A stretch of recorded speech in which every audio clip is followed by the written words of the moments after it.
Real estate accounts for 75% of consumer savings in China. And pricing is coming down as the government focuses on deleveraging in the real estate market and actually getting rid of a lot of tycoons. Hey guys, welcome to our channel Money Invest. Cathie Wood has warned that the commodities market is in danger of collapsing due to China's increasing influence. Cathie Wood feels that China's current policies could indicate the beginning of a worldwide deflationary spiral, whereas many believe that the Federal Reserve's reckless money printing and rising wages could mark the beginning of enormous inflation. We're seeing signs of fraying at the edges, so in this video we'll look into what China is doing that has us concerned since it is the lifeblood of their economy. Cathie Wood is worried about the impact on the stock market and the economy as a whole if commodity prices plummet significantly. Before we continue, kindly subscribe to our channel and click on the notification bell to get updates on more videos like this from us. Now let's see why China has already collapsed.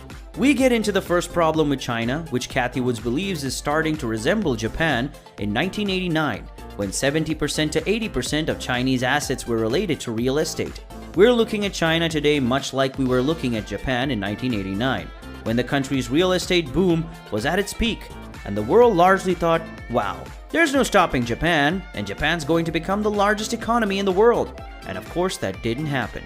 The CPI, or Consumer Price Index, is a common way to track inflation because it measures the average price consumers pay for various goods over time and includes everything from used cars to eggs to gasoline for our cars.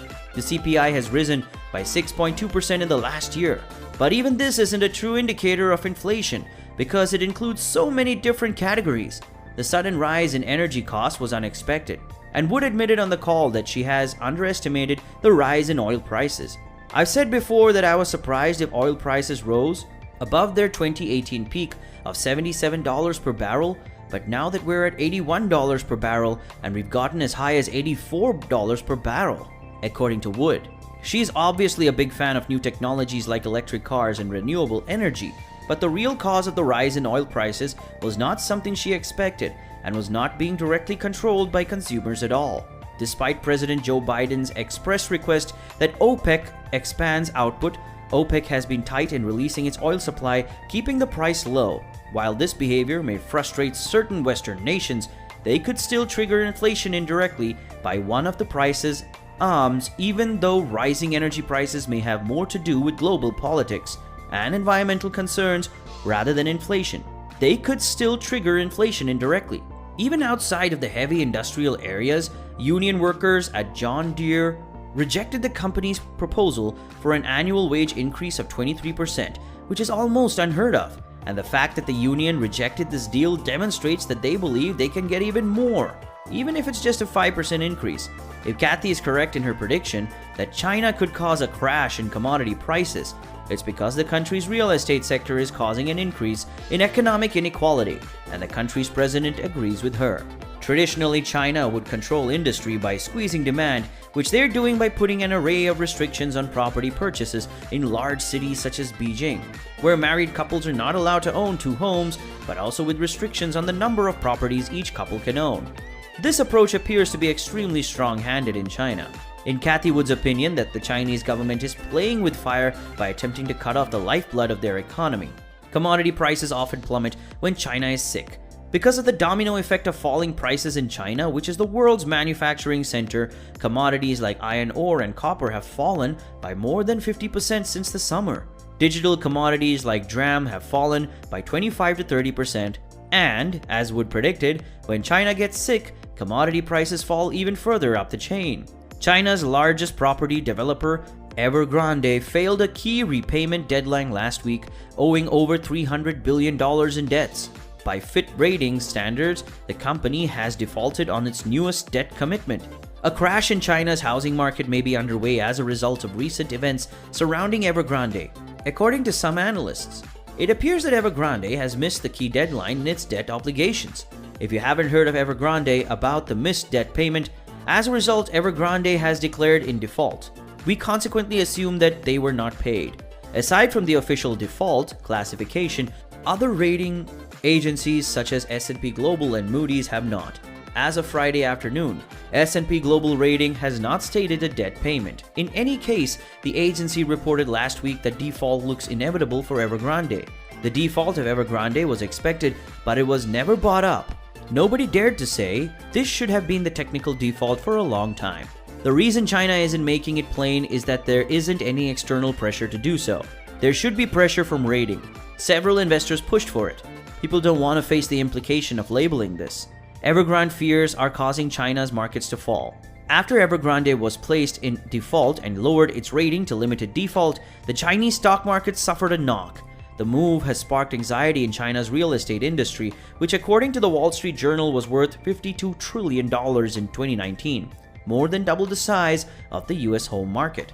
The CSI 300 index, a measure of the performance of 300 Shanghai Stock Exchange A shares, is currently down 0.46%. However, Evergrande stock has subsequently regained some of its losses it suffered on Friday morning. There has been a 1.67% drop in the big property developer. Yi Gang, the head of the People's Bank of China, that the risks posed by Evergrande will not have an impact on other markets. He asserted that the Hong Kong market will not be harmed in the long term by the financial stress generated by Chinese property developers and said that investors' rights would be respected. The markets were already pricing in a high risk of default. Therefore, this is a reasonable assumption. Secondly, the relaxing of measures and state policy has altered the market environment. Another troubled property developer in China has suspended trading of its shares on the Hong Kong Stock Exchange because it apparently cannot meet a $400 million loan repayment deadline. The $400 million debt payment deadline for Caisa, as reported by Reuters, is unlikely to be met, which would constitute a technical default. Caisa was just downgraded by Fitch as well. S&P Global Ratings warned last month that Caisa's depleting liquidity makes a default imminent. This could lead to a debt restructuring, according to S&P's assessment. In the next 6 months, a default situation will be inevitable. Cathie Wood draws a comparison between 1989 Japan and China of today.